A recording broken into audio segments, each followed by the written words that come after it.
राज्यात आज काय घडलं पाहूयात फक्त 90 सेकंदात। मोर्चा आहे तिथं थांबवा, सरकार मागण्या मान्य करेल, गिरीश महाजनांची विनंती, पण किसान सभा ठाम, लाल वादळ मुंबईत धडकणार।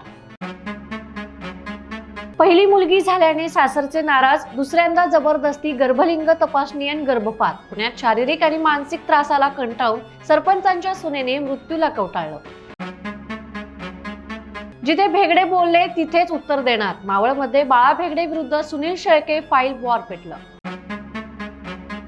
एकनाथ शिंदेंवरील टीकेनंतर शिवसेना नेते संतापले, शिवसेना प्रवक्त्या शीतल म्हात्रेंनी नाईकांना दिला कडक शब्दात इशारा, म्हणाल्या असे 56 गणेश नाईक एकत्र आले तरी शिंदे साहेबांचं काही वाकडं करू शकणार नाहीत।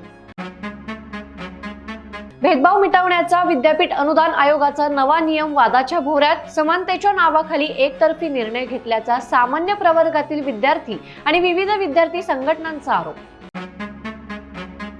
पुण्यात आईने चिमुकल्याला गळा चिरून संपवलं, शेजारच्यांनी घरात पाऊल ठेवताच रक्ताचा सडा दिसला, भयानक दृश्य पाहून वाचा बसली।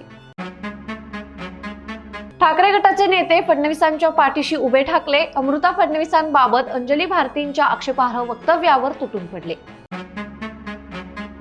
आणि अशाच ताज्या घडामोडींसाठी बखर लाईव्हला सबस्क्राईब जरूर करा।